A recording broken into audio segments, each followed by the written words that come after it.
It is a beautiful day in Pittsburgh once again. Michael McKenry, Stephen Brault joining you on the only all podcast, all Pirates baseball podcast, talking about things that we see daily, things that we like to talk about. And right now, we're talking about some good Buccos baseball, Michael. The Pirates have been playing pretty well recently.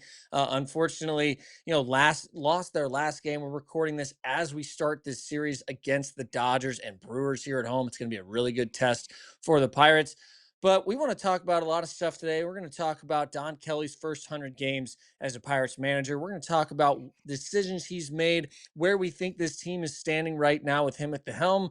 We're going to talk to a few guests about Bubba Chandler, his high school pitching coach, his high school head coach are going to be joining us.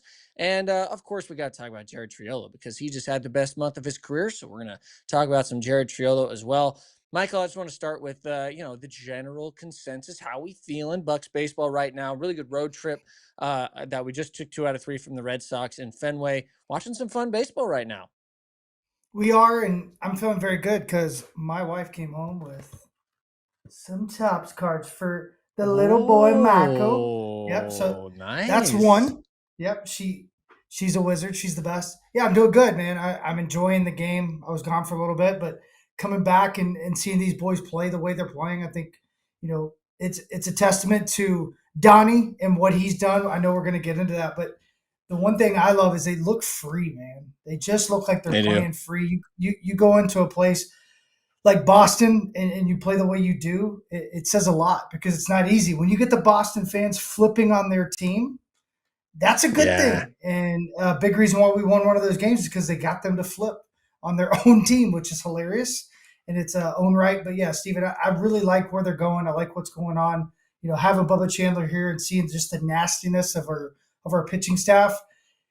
If I was in the league right now, player, coach, it doesn't matter. I'm looking at the Pirates and I'm like, I don't want to play them. The Yeah. defense has been good. The chaos they're creating at the plate and on the bases has been good. But it's really, if you look at the competitiveness and the stuff of the pitching staff, I do not want to see them because they're a team that can shut you down in a heartbeat. And that's from start to finish. And we're even trying to protect some of these guys because we have a lot of guys in uncharted territory. So it is cool to see. I'm enjoying it. And I'm seeing a lot of positivity going into September and into the future because this team's got some legit talent. Yeah, the pitching staff had a little bit of difficulty in the first half of August, but the second half was unbelievable. Best in baseball ERA wise since Ain't August how you start, 18th, I believe Steven. it is. Yeah, it ain't how you start. And you can't forget either. August was a long month for the Pirates. They played 29 Yeah. games in 31 It's days. They wild to played think, almost every right? single day. Yeah, and so I think it's good to see the offense come out of that month as the best offensive month the Pirates have seen so far. And for the pitching to be improving going to the end of the season, think about like in 2023, when basically at this point in the season, there was no pitching left, right? And you think of last year, Right. 2024, the pitching started to fall off at the end. This year, it's going the exact opposite way. I think that's a really good sign. And I think a big part of that is manager Don Kelly. Don Kelly now through 100 games as a manager.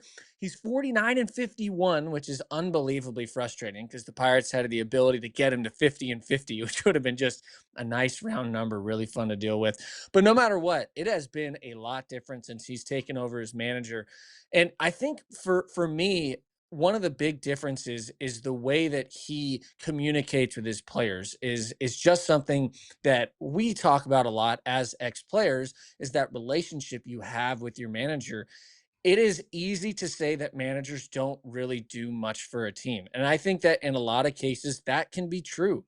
But when it comes to what you can give to a team, how you can benefit a team, communication, honesty, openness with your players about what their role is and what you see them doing in the future, all of that is so important. And a lot of times baseball players are treated like children. And I totally understand why we basically most of the time are. You've been playing a game you love for your entire life. And honestly, we were always probably one of the best players on our team moving up. And so when you get to the point of the big leagues, there can be a lot of egos. There can be a lot of difficulty in getting people to all pull on the same rope. And I think that's been the biggest change for me is seeing less individualized baseball under Don Kelly and more of a team game, which is I think the way that this team is going to win in the future.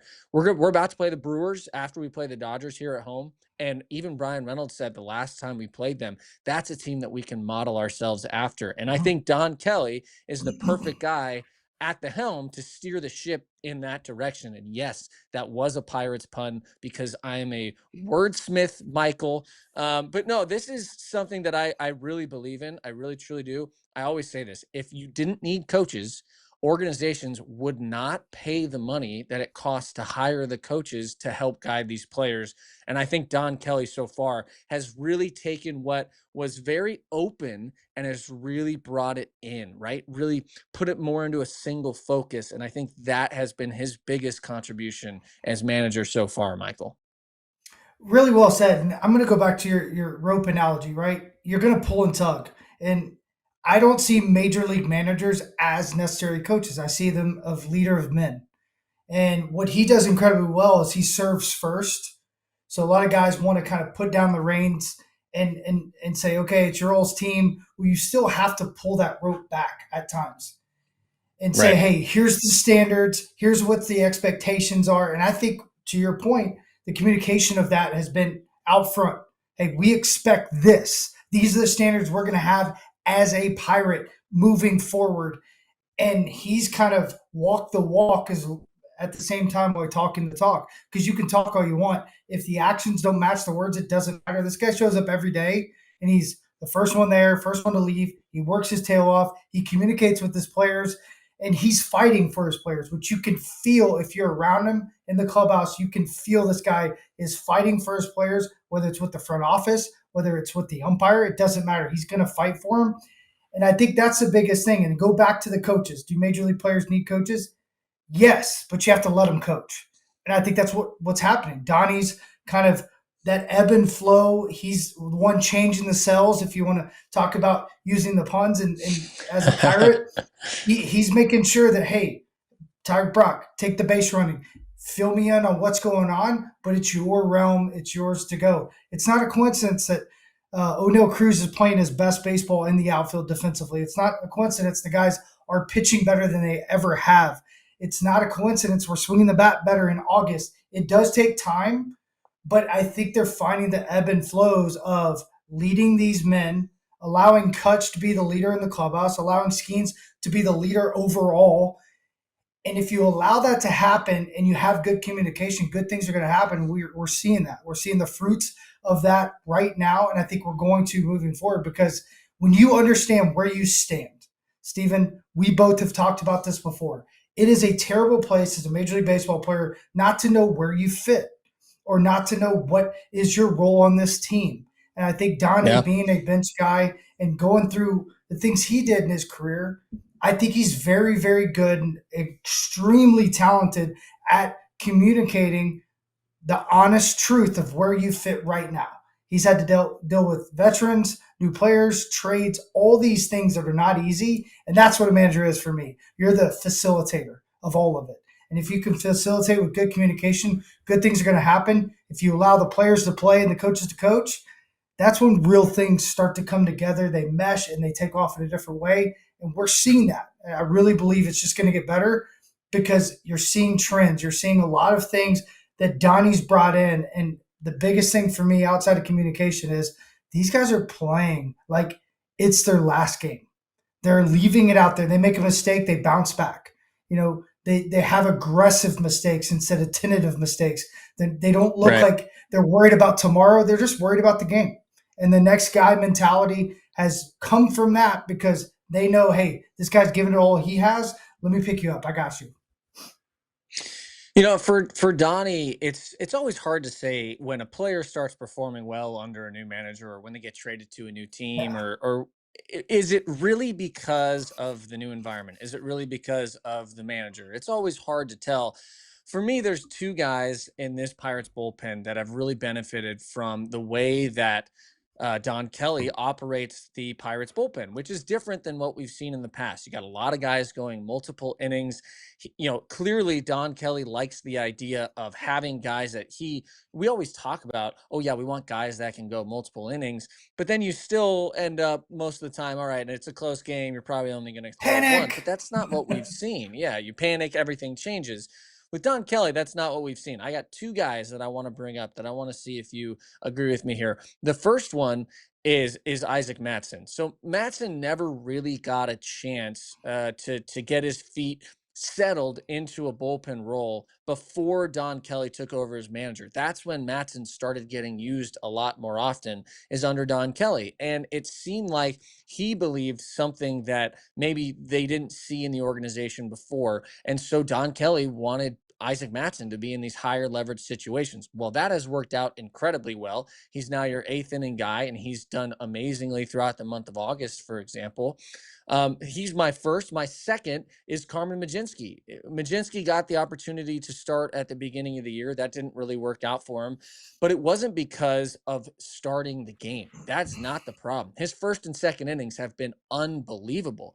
It's the second time through the order. And so you give this guy a chance to start. It doesn't work out. He goes down to the minor leagues. He comes back up. He's in the bullpen, but now he's still getting a few starts, but we're not seeing him go multiple times through the order. Instead, we're seeing him kind of opening more so 3-4 innings sort of outing, but he's starting.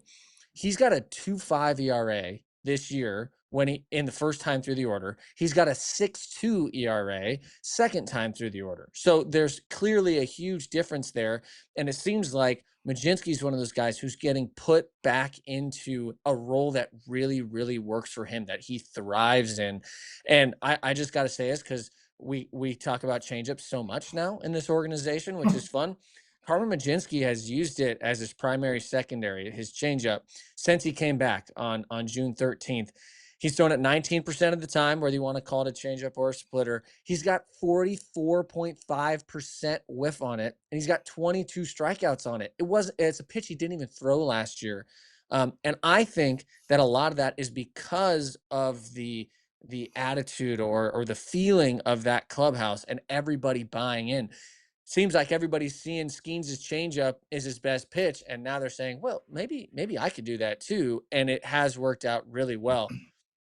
Are these, you think, examples of Don Kelly specifically helping guys out, or is this just more of an example of people growing in their major league careers? So I'm going to say a little bit of both. Let's start with Matson. When you see Matson, you see an incredible human being that wants to be in the big leagues so incredibly bad. He's 30 years old. He fought and clawed to get there. He's had his ups and downs. And I think what Donnie's done with him is said, hey, what's this guy's personality? Where does he fit on this team? The guys look to him. He's kind of a veteran without actually being a veteran when it comes to service time.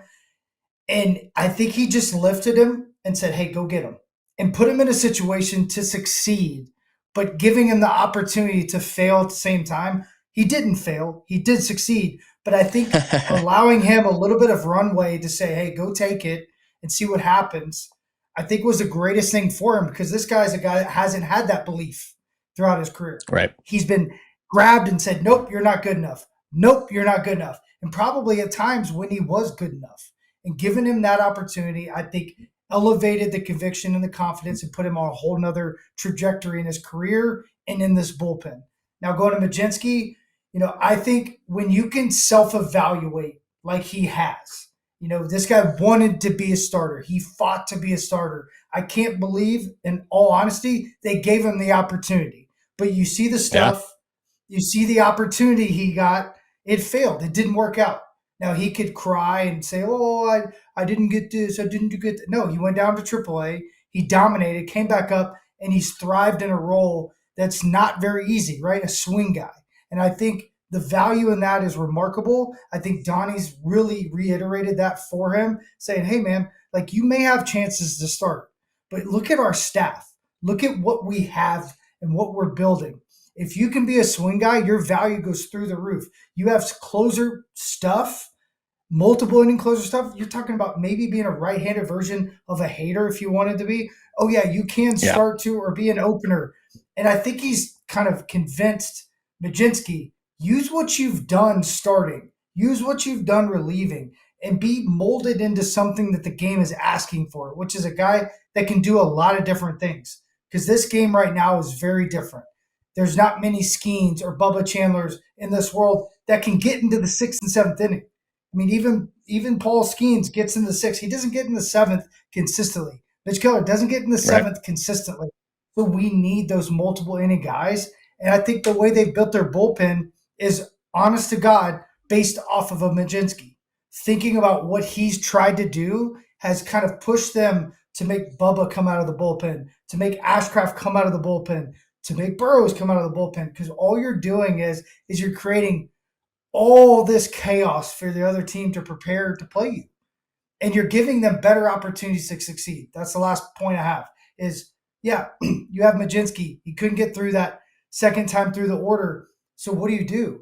Do you say, hey, man, you got to go figure out in AAA, well, it's not same hitters. You still need to test these guys out against major league hitters? Well, that's what they've done.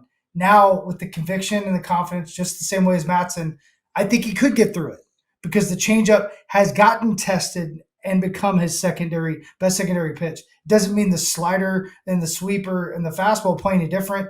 It means that now it looks like maybe he does have a 3 or 4 pitch mix that could help him get through the lineup.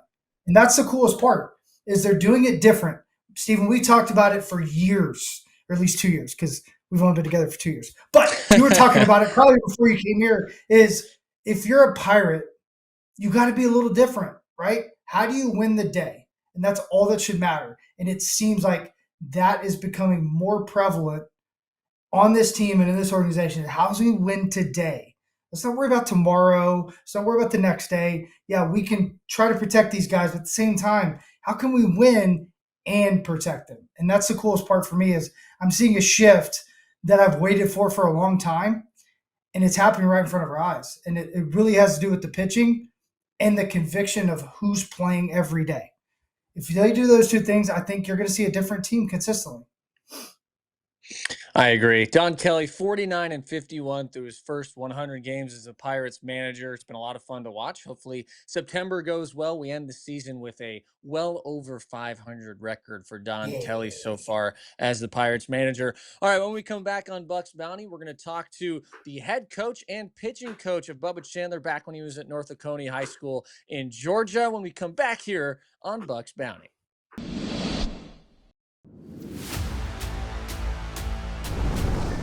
Got him, and he's done it again.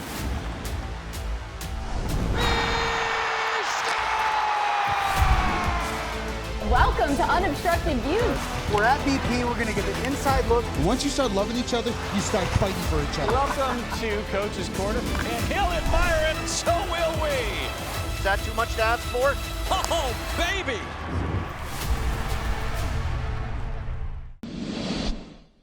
Bucs Bounty returns with an amazing group of friends we've got joining us today.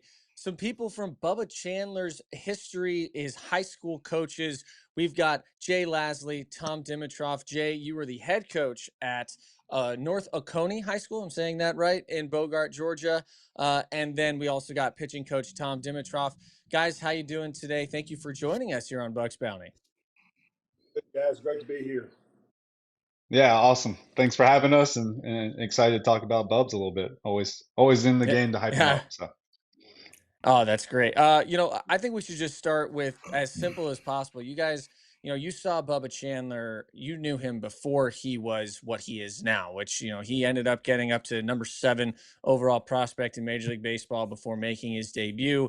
He's got an incredible arm. He is now a pitcher only, but he wasn't that way. He wasn't even that way in pro ball when he first started, but he definitely wasn't that way in high school. Jay, I just kind of want to start with, what was something that separated Bubba from, the rest of the players you have when you got a lot of good players, you guys won state, this is a lot of, good players that you have on your team. Obviously, Bubba stood out in some ways. What was something that really made you realize this guy is special? First saw Bubba Chandler throw a baseball. He was in middle school, and you could tell at that point it was just special with the way it came out. Like average compared to a middle school player, but also just how clean and efficient it was. It's one of those things where you watch young kids throw, and usually it's a little clunky, but for him, it came out like he was 17, 18 years old. But you want to talk about, like, I'm going to agree to this. What makes Bubba special is his high level of competitiveness. Like, I don't know that I've coached another kid that's as competitive as Chandler. Like, you tell him he can't do something, he'll figure out a way to beat you. That's a great attitude. I love that. Steven, I got to ask about the shirt. We were talking about it off air. Tell me about the dingers and deadlifts. That's my type of people that I love that. Absolutely. So please talk about that shirt a little bit, and then talk about both of you guys, his competitiveness. It's probably the one thing I love the most about him. Obviously, you see the stuff, but it's the way he attacks and just goes after it day in, day out. It's something that's contagious. I was a catcher, and if I had a guy on the mound, I would literally run through fire for just about anybody. But guys like that, I'd probably take a bullet at the same time. Oh, yeah. The dingers and deadlifts came about when we established the program at North Oconee when Tom and I both were there coaching. Strength was the number one thing that we worried about. Like, if you can get stronger, the fastball moves better, the home runs will show up. So our whole high school program was based around getting as strong as possible. So this was just kind of an attitude about that. We want to lift big and we wanted to hit big. So that's where dingers and came from. We actually stole it from the San Francisco Giants. The guy who came up with it was Abe Kapler, who I now work for. He's seen this shirt and actually asked me where I got it from. I'm like, I made my own.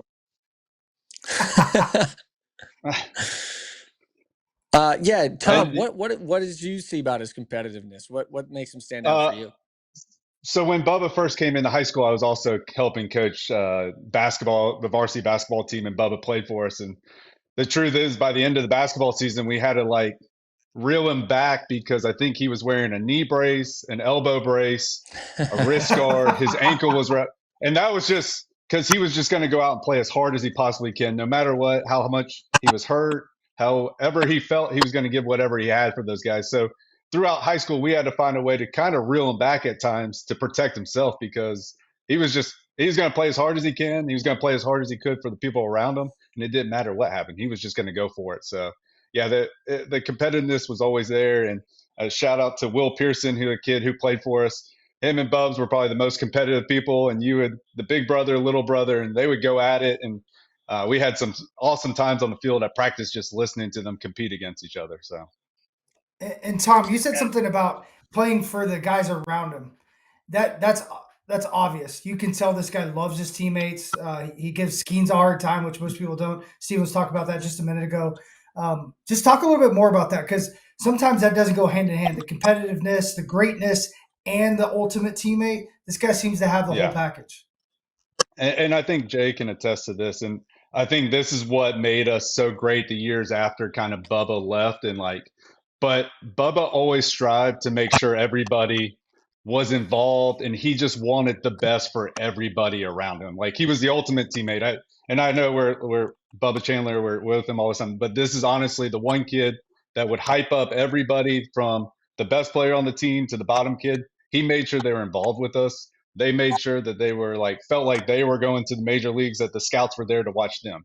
And he never made it about himself. You would never known that he was being scouted outside of that. So, I mean, he was the ultimate teammate, and he really showed these kids that even though I'm the best prospect in the state of Georgia at the time or whatever, it didn't mean as much as making sure those kids were playing at a high level to try to win a state title. And that really carried on from kid to kid as we went through the next few years. So. And I think a lot of that comes back to, people forget he's a leader. He was a quarterback. He was a point guard in basketball. He's a shortstop. So a lot of those traits that Tom's talking about comes to the fact that he's a leader first. And no one makes fun of Bubba harder than Bubba Chandler. He's not afraid to talk about other guys. So versus the opposite of being as Coach said, I'm the greatest, I'm the best. He actually will tell you how bad he sucks when he's not playing well. That's awesome. Even though he is the best, we have to deal with that with Skeens too. You got to nitpick things that they do wrong when there's just not much. Yeah, those two guys, they stink, right? They just stink. Yeah. Not any good. This was for me the first time I realized how competitive he was. It was a fly ball into the first base dugout. He's on the mound. He sprints probably 100 feet and tries to dive into the dugout to catch it. Like, it's the first inning. Like, it's not even like late in the game. And we're like, Bubba, what are you doing? He's like, I was going to get the out. And we're like, there's a lot of game left, Bubs. And like, he's all banged up because he dives into the rail. So it just shows you that guy was pass off. I was curious about that for guys that play multiple sports. There's a lot of kind of back and forth about this nowadays because guys are starting to specialize in their sport so early now. When Michael and I were coming up, it was encouraged to play other sports so that you could get that athletic feel of your body in general, because you're going through a weird time with your body in high school anyway. So we always were taught that it was good to kind of try other things to make sure that you keep yourself fully athletic and not just only engaged in one sport. Do you guys think that helped Bubba playing basketball and football and baseball in high school? Do you think that helped, kind of mold him into the athlete he is now? Go ahead, Coach. Yeah, absolutely. I mean, there's a time and place when it comes to specializing and, whatever it is. But, you know, I think we talked about the leader and the side of him being athletic is that he gets to be put in those positions. Like, he might have not been the best basketball player, but he learned how to compete against the best people and had to push himself to be that. When he walked on the baseball field, 95, 98% of the time, he's the best player on the field. And then in football, the same thing. So he had to learn how to compete in those different aspects to keep up with other kids, but also when he did get to those positions, be the leader that he was in those situations. So there's a huge, kids should play as many sports as they possibly can. There's circumstances, yes, that do apply, but for the most part, like, have fun, learn the most, be as athletic as he possibly can be in every aspect. So I would say, yeah, play as much as you can. The thing about Bubba, he's a really, really good athlete. But the thing that I've never experienced before, if Bubba had a problem in like pitching or had a problem fielding or hitting, you didn't take him to the cage and try to fix the problem. You literally just said, Bubba, watch me. And Bubba could mimic you. So if like, say Tom wanted to work on him stand on his back leg longer, Tom would mimic it, and then Bubba would kind of follow him and be like, is this it? Is this it? It's like he was trying to find that little network in his brain where all of a sudden it's like, oh, okay, this is it. And he could go right out and do it. So it wasn't like he needed like 100 swings in the cage to fix a problem. He would just say, show me. And whether it's his jump shot, whatever it is, he would want to see you do it, and he would kind of mimic you, and then he could go out and do it better than you could. So he was like Mozart with the piano. Right? Just says, oh, you need to play this. Let me just hear it once. It's crazy. The only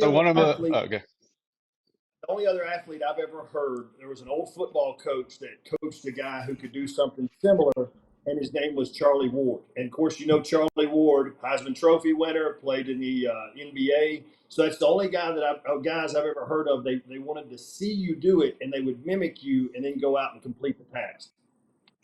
The one funny story with Bubs is I was talking to him is when he got to AA, and I think Skeens was with him, and Skeens was just got there, and it was Skeens, him, and the manager and somebody else, and they're talking. He's telling me about this car ride they were in. They were just talking, and the manager's like, "Oh, when I got to pro ball, I was with Seattle, Ken Griffey Jr., and I asked him, hey, what about this? And he's like, well, I just tried to hit the bottom of the ball.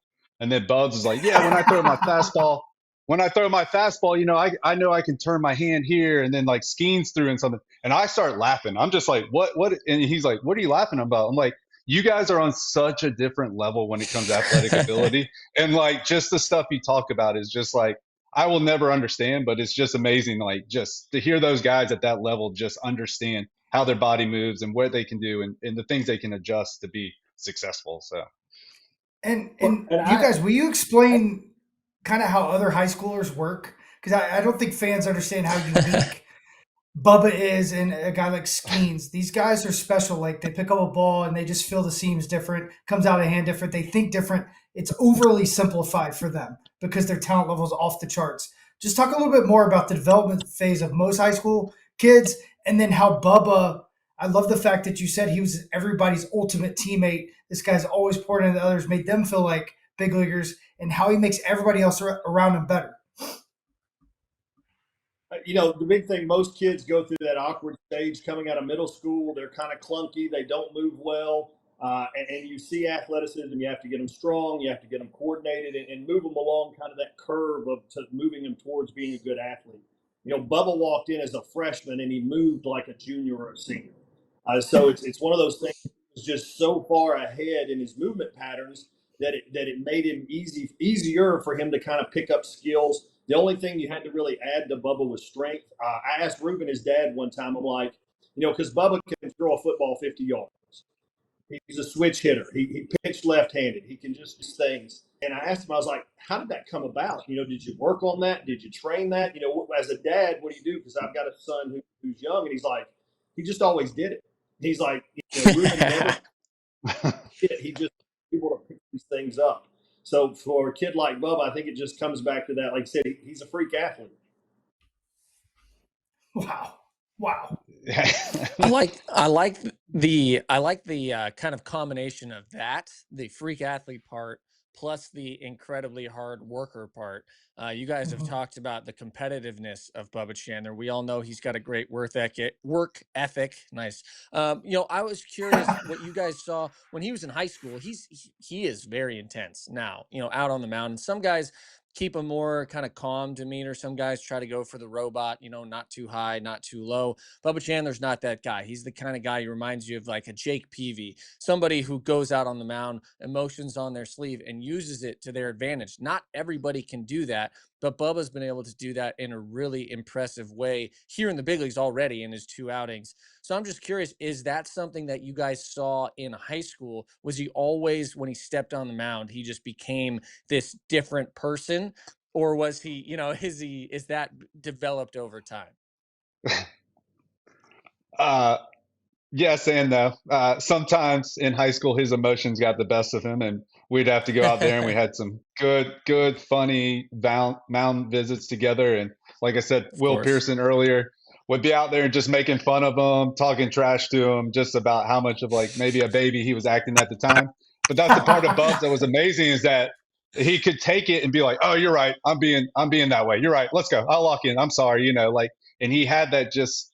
You can make fun of me. It's fine. I understand. I'm not the most perfect person. And if you say that, I'll have a conversation and laugh about it, and we'll move on and lock back in and dominate. So that was just like the amazing part of him, is just the ability just to be able to laugh at himself and lock back in and be that type, fierce, competitive, and control his motions when he needed to. So, right. Well, was never in a situation he was afraid of. I remember his freshman year, he came up and he just came over from basketball with coach, and we were facing a kid who was like 88, 90 on the bump, and we were kind of trying to get the offense going. And I turned to Bubba and I was like, "Hey man, can you hit that?" He's like, "Oh yeah, no problem." And that was kind of, you know, for a freshman, you're like, you know, is he just saying that? But that literally was him through his whole career. What situation you put him in, he had a level of confidence about, I'm going to go out there and compete. I'm going to give it my best. And lots of times he was right in the mix on things. But as Coach said, he would get geeked out of his mind about certain times where you had to kind of rein him in. But then also in these like huge moments, he had this ability just to kind of be like, no big deal. Hey, Bubs, we get, you know, games on the line, winning runs at second base. This guy's up there getting, he's like, I'll get a hit. I'll get it done. But he kind of goes like we just saw. Yeah, super competitive, but also he just, you know, he just accepts the moment and goes out and competes. And I told Tom in a text message, everybody's like, man, can you believe Bubba, how great he did? I would have been more shocked if he struggled. Like him going out and doing fun, you know, being the first Pirate to get a save, I'm like, of course he did. That's Bubba. You know, then to go out and second start and just go out and just throw Chad, you're like, of course he did. That's Bubba. So his just ability to accept moments like that is one of the things that separates him athletically outside of the way he moves and the things that he does. So I want to ask you guys about Bubba the human, in the sense of, you know, you guys talked about him being a great teammate. You talked about the work ethic. Is there a story that kind of just sets that foundation of him being an ultimate teammate, an ultimate kid or man, or just the hard work and the grit that he's shown? Because, I mean, obviously this guy loves the game. He loves competing, but it's got to be the hard work and the team thing that's got to be separated for me. one of my good friends I play college baseball with, his son is a diehard like Bubba Chandler. Like this is like he has notebook after notebook, pictures. It's everything, you know. And he's known him since high school. Me But too. Bubba was in town. Bubba was in town and he was throwing and he asked me to meet him at the indoor. And so I said, okay, yeah, I'll come meet you. And he was just going to throw a little bit. And I called my buddy and I said, hey, Bubba's going to come throw. Do you mind if you swing by, you might be able to meet him and, you know, get his autograph or something. So I told Bubs, kid walks in and Bubs like, hey man, I'm about to do my warm up. Let's go. And it's just Bubs, me, the mom and the kid. And he's like, come on, man, let's go. And he's over there taking him through the warm up. He's throwing with him. He's like, hey, don't you want to be a baseball player? He's like, you got to do this, you got to do that. And fully engaged. Like, I didn't even talk. I didn't even stand with him. Fully engaged. And then come to find out, the dad and him ended up flying up Friday night and went to Saturday's game. I text Bubs, and I know a lot was going on. I was like, hey, man, just want to let you know, they're going to show up. If you could just, like, pop out. If you can't, understand. About an hour later, I get a picture. Bubs out there talking to the kid, talking to the dad. You know, makes time and just, like, understands and gets it of, like, these people are here to support me just as much as like I'm here to entertain them. So, you know, that's just an awesome, heartwarming story that like, you know, he can take time to understand and, you know, and see the bigger picture than just worry about, hey, how good am I doing? So, Yeah. That was going to be mine. Bub is a big kid himself, so he's phenomenal at camp, phenomenal around kids. Coach has got 3 kids. I've got 4. So anytime it came to interacting with like our families, like my wife absolutely loves Bubba Chandler, not because he's a good baseball player and a good athlete. She loves him for the way he treats other people and he treats kids, treats guys that, as Tom said earlier, that aren't as gifted as him athletically. It just, what you see come out of his heart is just the true awesome kid that he is. Excuse me, not kid anymore, young man. Sorry, I apologize. I did the same thing. It's all good. Yeah, it's easy to forget that. Yeah, well, and this is a story that needs to be there. You know, Bubba worked his ass off to become a 3rd round pick. Like we've sat here and talked about him, how athletic he is. You know, after his junior year, kind of that summer, he's only 91, 93. And I know that sounds funny, but a lot of scouts had him as like a 10th rounder, 15th rounder, not a big deal, kind of a follow guy. We sat Bubs down and we kind of challenged him. You know the name Brady House. Brady House was a 1st round pick by the Nationals in 22. Brady's like probably 45 minutes from where we are right now. And we asked Bubba, we're like, Bubba, why does Brady House get so much more attention from like Perfect Game and the national media than you do? We're like, is he a better hitter than you? And of course, Bub's like, no. Is he a better fielder than you? He's like, no. And so we go through all these things about Brady House. And what it came down to is Brady House was just more physical than Bubba Chandler at the same age. And so Bubba went on a mission. At that point, he was probably eating like 4,000, 5,000 calories a day to put on about from the time his junior year to the start of his senior year. Like we would get pictures in the morning of his breakfast. We would get pictures of like the scale he's standing on it.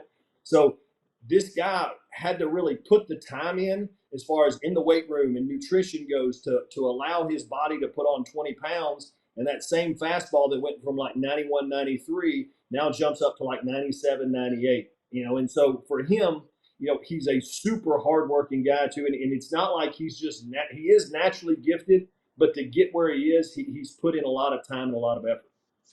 Yeah. That's awesome. And that was when he started the whole 100 or die. We're going to 100 or die and, you know, and all that. And that's the birth of the Flame Bangers, the pitching staff at North Oconee. Shout out to all those guys where it became cool to get swole and throw as hard as he can. So it was awesome. Let's so go. Shout out to all those guys. That's awesome. This is my last question for you guys. I don't know if Michael still has something, but I just wanted I kind of wanted to use that to frame that. We've seen Bubba Chandler when he got drafted, of course, 3rd rounder, you know, and you're talking about the growth that how much growth he had before to get to that point. Well, now he's shown so much growth in his short time in the minor leagues to his time up in the big leagues that now in the big leagues, I would say it's undoubtable that he is at his best he's ever been. So he's continued to get better every year since from the beginning of high school, like you said, all the way through his young professional career so far. Is that something that as fans, you can expect to see continue. Obviously, I'm not saying he's going to start throwing 105, but I mean, will he continue to be a guy who's always looking to improve, or is he the kind of guy that's going to get somewhere and be like, all right, now I just need to cruise here? I don't think so. I think it comes back to his competitive nature. Like, and I know there was I guess Skeens was doing an interview or something, and he talked about Bubba reached out and told him congratulations on being the opening day starter. I'm going to do it next year. Like, that guy's going to continue to, because he's so competitive. Like, so if something's, it's not, I think, gotten to the major leagues. Now it's about continuing to climb the ladder to try to be as good a player as he can. So I have a hard time thinking that kid's ever going to be complacent about anything. Yeah. Yeah. You look at him and you see, you know, the competitive goofiness of him, but like inside that kid's mind, like he's thinking about how can I get better each day? Like he takes care of himself. He's learning how much better he can take care of himself, what he can do here, what he can do there. He's always thinking about the next step. So I don't see it flattening out at any time and becoming complacent in where he's at. So especially since what we've seen when we've been around him since his high school days. So. Well, and I know as a quarterback in high school, people tell him, you know, he's not a Power 5 quarterback. You know, kid ended up committing to Clemson to play baseball and football. And so we were talking about it before. You can't convince me that if Bubba Chandler had set his mind to it, he's not playing on Sunday in the NFL. Like, that's the type of, and not because of talent, but just because of how competitive he is and how hard he'll work. I had another question about that changeup, but I kind of want to, I don't know if I want to add any more to that, Steven. It was so good. That was really good. Guys. No, I'm going to ask. I don't care. I want to know about that changeup. I want to know about that changeup because, like, you know, I work with a lot of kids. I work with high schoolers all the way up to pro ball. That is a field pitch. It's not easy to throw. This guy just seems to have a knack for it. It looks like a split. Has he always had that type of feel for that pitch? Because you're talking about a power, dynamic arm with a just filthy Bugs Bunny fall off the table type changeup. So the real problem is he didn't throw a changeup a lot in high school because when he threw the changeup, it became more of a it's more of a fastball they can handle. So a lot of times we had the same issue with Kumar Rocker when we had him with us. We couldn't throw a lot of off speed because it became hittable to a lot of high school hitters. So a lot of times they didn't get to develop. It's tough problem. Like, don't throw slower. So a lot of times, you know, so the development really came after he left us and had to figure out the third pitch to stay as a starter in the major league. So, you know, when he was with us, threw it a little bit. It was as dirty as then, but you just didn't see it a lot because, like I said, high school hitters had a chance at that time to make contact. So it might accidentally be on that speed. Yeah, exactly. You're throwing in their bat speed, exactly. The changeup comes back to the fact that they said, like, if you can't get a changeup, you're going to have to go to the bullpen. And they challenged Bubba, and he took the challenge and went out and developed that pitch so he could be. So it's just to his competitive nature is probably why that changeup is so good, because they told him, hey, you've got to have this if you're going to be a starter in the big leagues. So cool. You know, they told me if I didn't have a changeup, I wouldn't play in pro ball. That's the benefit of being left-handed. Hey, guys, thank you so much for joining us. Jay, Tom, this is awesome. We are so lucky to have Bubba Chandler here with us on the Pirates now. And a lot of thanks as to the guidance that you guys gave him through his high school career. I know he really appreciates it. We appreciate you joining us here on Bucs Bounty, and enjoy watching Bubba Chandler continue to dominate the big leagues. Thanks, guys. Will do. Thank you. Dingers and deadlifts, baby. Just give me a little bit about how you're going through your daily grind. It's the same routine. Tee, front to back, and then flips, front to back, and then same thing with the machine, front to back, just seeing how deep I can catch that ball. So when you say you catch it deep, do you pull it in close? Do you try to hit it the other way? No, I'm pulling it in, so I'm set it up here. Start it out front, out here, and then we'll just gradually make it deeper to my back foot. I try to hit it all the way off my back foot. then you translate that into outside. Now, what is your routine going outside? The way it was taught to me is the first round is for the gods, the second and third round are for you, and the fourth, fifth round are for the fans. The way you hit, you kind of remind me of Nick Markakis. You don't have a lot of hand movement, but you have so much barrel control. That's an old school approach. Yeah. How did that come to be? I tried hitting the home runs. It wasn't working. We had to change something, so I watched video on some of my favorite hitters. Nick Markakis, Manny Machado, Matt Carpenter, Michael Brantley, all those guys that have small, simple moves and then weren't the biggest guys either. Kind of simplified my moves, adjusted my bat angle, and it helped me get a little more lift in the ball. Catch the next Bucs BP show presented by Pella Windows and Doors of Pittsburgh. We are back on Bucs Bounty, and wow, that was a very interesting conversation. Talk about learning. It's so cool to learn where these guys come from, right? Because neither of us were, super high touted prospects. And so when you get a guy who started as not, but now then became one, it's always a fun story. And it brings me back to one thing I got to say. They said that, with Bubba Chandler, he's going to continue to get better. And it reminds me of, you remember when we used to have to run like a 60-yard dash at a combine? You always wanted to be with somebody who was faster than you because it felt like you always ran faster when the guy next to you is faster because you're just trying to keep up. I think Bubba Chandler and Paul Skeens together are going to be exactly that. You know what I mean? I think they're both going to feed off each other because genuinely, I think Bubba Chandler wants to be known as the guy who's better than Paul Skeens, and not in a negative way. He just wants to be like, hey, I'm here too. All right. And I think that's really exciting for this team. I'm stoked. I mean, hearing his story, you talk about checking all the boxes. The team guy, the ultimate competitor, the dude sending in his picture of breakfast and weighing on the scale, so he's creating accountability for himself. I can't say enough about what those two guys can do. And then you add in a Mitch Keller, who's a different type of personality. Think about Jared Jones, Majinski. All these guys are running in the same direction. You have a bunch of Clydesdales, dude, and they're just running the same direction. It's going to be terrifying. I'm telling you, this team is so much closer than probably people think. And we talk about needing bats. No, we're creating an identity. The bats are going to follow. We just saw it in August. Best month yet. The bats are going to follow because you can't be on a team with a bunch of thoroughbreds and say, yeah, we'll figure it out. No, everybody's going to level up because of those two guys. No doubt in my mind. I completely agree. Speaking of somebody leveling up. And by the way, I would have found you in the 60, by the way. I would have been like, hey, Stephen Brault, my name's Michael McKenry. Can we run the 60s together because I'm slower than you? There's no way you would have beaten me in the 60. Back in my prime. No, dude, I was saying I would run with you. Did you not hear me? I was giving you a little bit of love there. I could run for a catcher back in the day, but I would be like, Stephen Brault, that guy looks fast. I'm going to go run with him. I've seen and you'd be like, no. I'm going to run with this Clydesdale over here. Yeah, I've seen you videos back, and you were skinny. You were a slight guy. I didn't know that. You've definitely.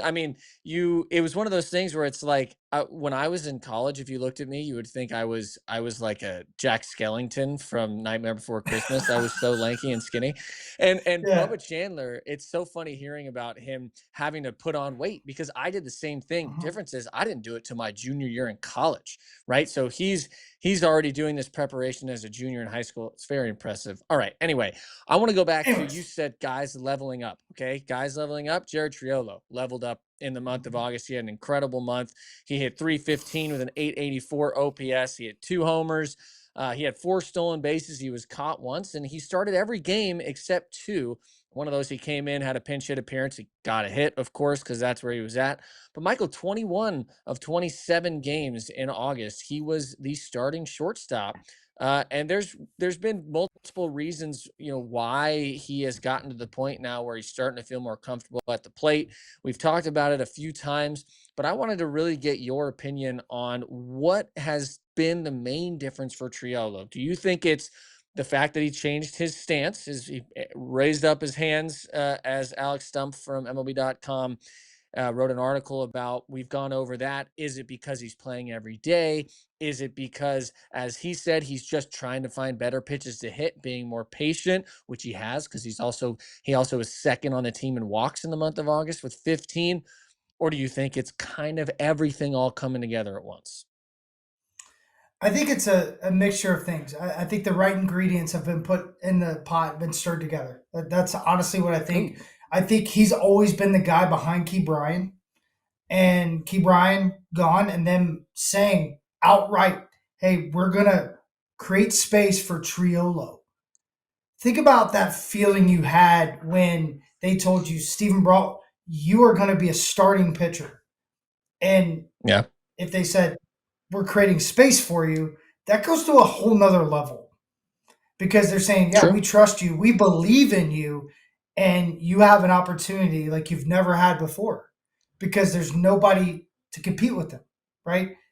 We've seen this guy be a 2-3, 2-5 WAR player.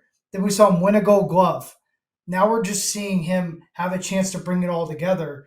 It doesn't matter where, it's when. It's when is this guy going to put together? Now is the answer. And I think it's because he feels like it matter. He matters. He understands who he is as a player. He's not trying to do more because I mean, when he first came up, hey, let's narrow him up, create some power in that swing, and he gets lost. And that's the biggest thing I see constantly is like guys need time to figure out who they are as a major leaguer.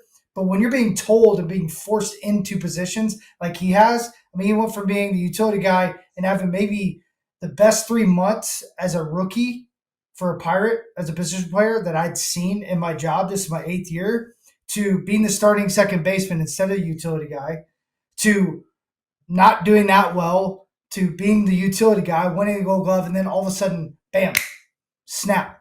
He's that utility guy, but he doesn't really fit. He's not getting many at bats. He's just being a defensive replacement, and he's got IKF to fight with time and other guys. So now I think he's just getting the opportunity that he's longed for, but he's been through the mess. He's been through the muck. He's able to come up, wipe himself off, and just get to work. You know, because like you're right, you could go to the hands moving up, the little bit bigger load, the leg kick that he's established. You talk about the approach has changed, but in all reality, I think the game tells you exactly what you need to do, and the game just told him he needed an opportunity. If he got an opportunity and he trusted his ability, he's shown that he can play. Now, can he hold it and withstand it for a long period of time? I really do believe he can because his floor is so high. Because you're always going to get the defense. Right. You're always going to get the good at-bats with the walks. I just think he's doubled down on this is who I am. Like, I'm not going to hit 30 homers. I could because my body, but the way my body moves maybe won't allow me to do that, which is fine. Be the guy you are. Be great at it. And he would help any team. And he's so much helping our team. I think it's very interesting they've thrown him at shortstop. It's something I wish they would have done with Key Bryan. I love the fact that they put our best defender, who happened to be a third baseman, at shortstop, and he's doing awesome. So I'm going to play a little devil's advocate here because I think normally when a guy makes a mechanical change and they do well for a week or two afterwards, you know, you're kind of like, oh yeah, that's cool, good job, good for you, but it's probably not going to last, right? Yeah. Well, it has been a month now that Jared Triolo has been really good, and it literally, that change happened when his mechanical change happened. And I just got to say, after breaking down the video and after breaking down why he made the changes to his mechanics and what they are and how much they helped, I'm a believer that the biggest reason that he is finding success at the plate now is because of that mechanical change. I think you can throw everything else in there as well. Of course, the feeling, all that stuff is great. This is one time where I'm going to go a little bit more mechanical. Sometimes it is about a guy not putting his body in the correct positions to hit the baseball. And he wasn't. He was not getting to this contact point nearly quickly enough. And so he was always late. He was getting fastballs down and in, which the way he swings, that should be a pitch he should pummel. And he wasn't. He was still always behind it. He's not missing those anymore. He's getting the fastballs in on the plate as long as they're down. He's fighting off the fastballs up and in. He's able to stay back on breaking balls better because his hands aren't lagging behind, right? So there's just so much more that goes into his swing now because he doesn't have to guess every pitch because he let actually me add gets one to thing the to hitting that. zone quickly enough. Yeah. Yeah, let me add one thing to that. He had to play. You know, like all that said, I completely agree. But the only way you ever trust that approach, like, because we've seen a change in Jack Sawinski. We both like it a lot, right? He doesn't look uncomfortable. He looks athletic at the plate. He's not playing. So you can't expect it to ever come to life. The fact is Triolo's been through that, all the different things. If you look back to 2022, 2023, at times, same exact swing. What happened? You chase things that you think you're supposed to chase. You try to be somebody that you maybe try to be that you can't be. I think the biggest thing, to your point, is it's the change, the trust in the change, and then the opportunity to allow it to work. Because if Key's here, IKF's here, and we have limited at bats, and that's one thing I love about what's happening with our team, is there's being a baton pass saying it's yours. Go win it or lose it. It's up to you. And that's a difference. So to your point, the mechanical change for me is everything. You know, I love me some mechanics. I love biomechanics. I love movement. The movement and the trust and his approach of crushing that down pitch, catching out front, believing who he is one thing. Them allowing it is everything for me. Because True. how are you ever going to trust anything until you actually do it, fail or not? You don't know really how it's going to respond until you get that chance. And I think that's the coolest part for me. He went AAA, he did it, came up, did it, and now it seems like it's going to stick. One time I tried to throw a splitter for an offseason. I threw it, and it was really good in the bullpen. And then I brought it out in spring training, and it got whacked. And I was like, all right, well, that tells all right, not very good, huh? not a good pitch. All right, I'm not going to throw that. Well, I'll tell you what, man. This has been a lot of fun. What a great episode. Really cool talking to Jay and Tim about the ability of – sorry, Tom. The ability of – Bubba Chandler getting here to the big leagues. It's been a lot of fun to watch him already. And then, of course, Triolo's been a lot of fun to watch. Don Kelly now at 100 games. We get to see the rest of September for him and see how that goes in the offseason. But we want to thank you for joining us here on Bucs Bounty. We got a month left of baseball. We hope you enjoy it, folks. Go Buccos. Please follow, like, subscribe. We'll be doing these podcasts throughout the offseason as well. So we'll keep you up to date on everything going on. Michael, a lot of fun once again. Producer Nick Belsky, thank you for joining us, and we will see you next time here on Bucs Bounty.